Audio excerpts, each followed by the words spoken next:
I'm Dr. Soumitra Basu, a consultant psychiatrist. Here, half time I'm here in Kolkata and half time I practice at Pondicherry.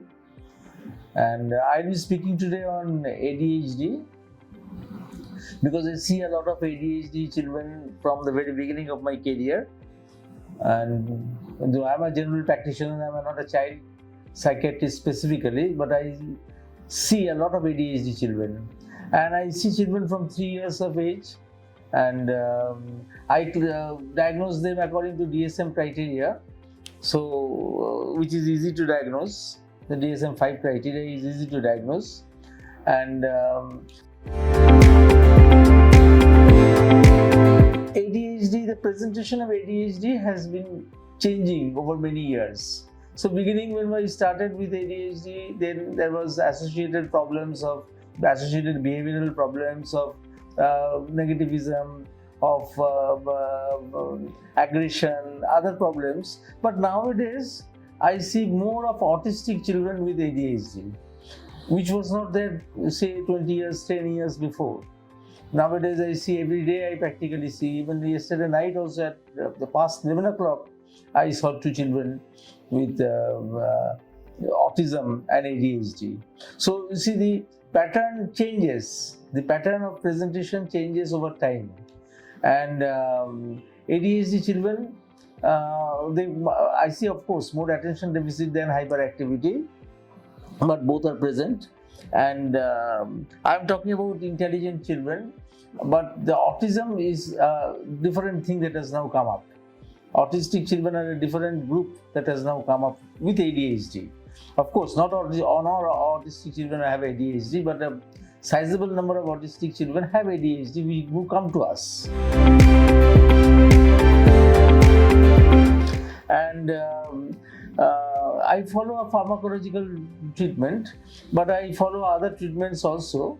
You see that many dietary interventions like gluten-free, casein-free diets and all, they are effective in certain cases, not in all cases. They are effective in certain cases. But play is very important.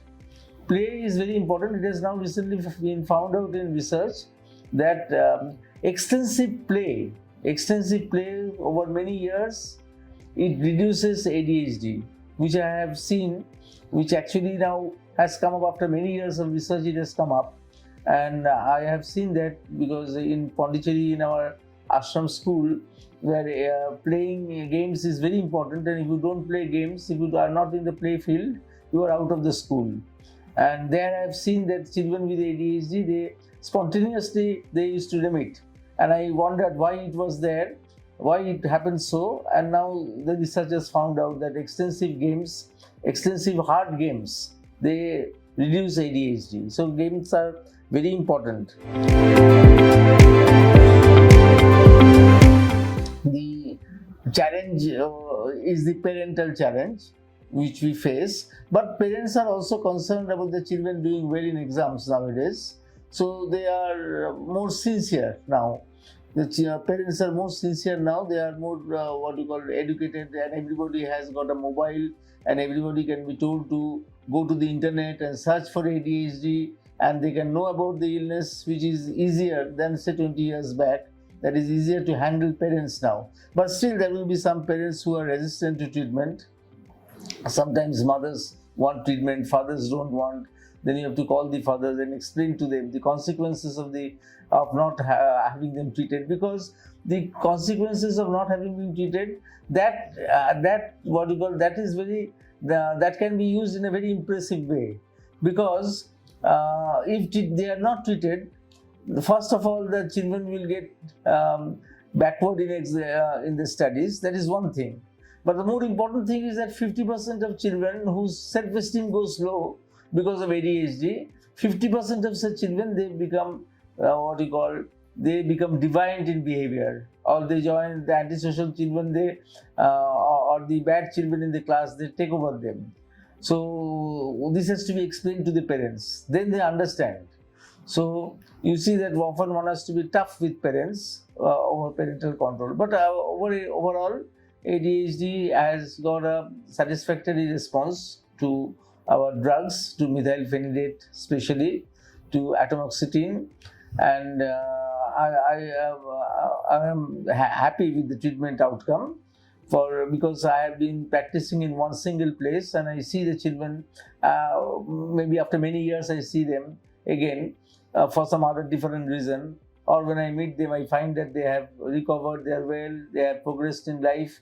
A few will go, of course, will always be faltering, but most of them, they are successful. And the autistic children also benefit from ADHD treatment. Autistic children who have ADHD, they also benefit from these drugs. So that is an added advantage.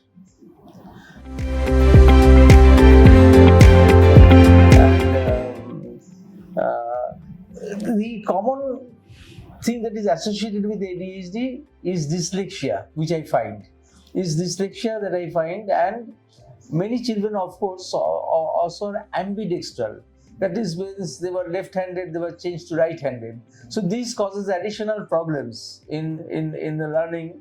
In the learning setup, this causes additional problems. When the left-handed children are made right-handed, or they become ambidextral. So because in writing, we write from left to right, but sums we do the unitary method from the opposite direction, from right to left. So this imbalance causes a great strain on the children's minds, and together with it, dyslexia is a very common thing, and this has to be addressed specially, and this requires a special counseling.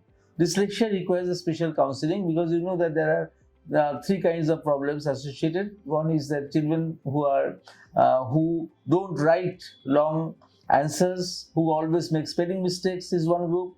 One group is one who always does, he is at loggerheads with mathematical tables, and with carryover subtractions and additions, they always have problems. And the third group has reading problems. So these three groups require different types of remedies. So that has to be done.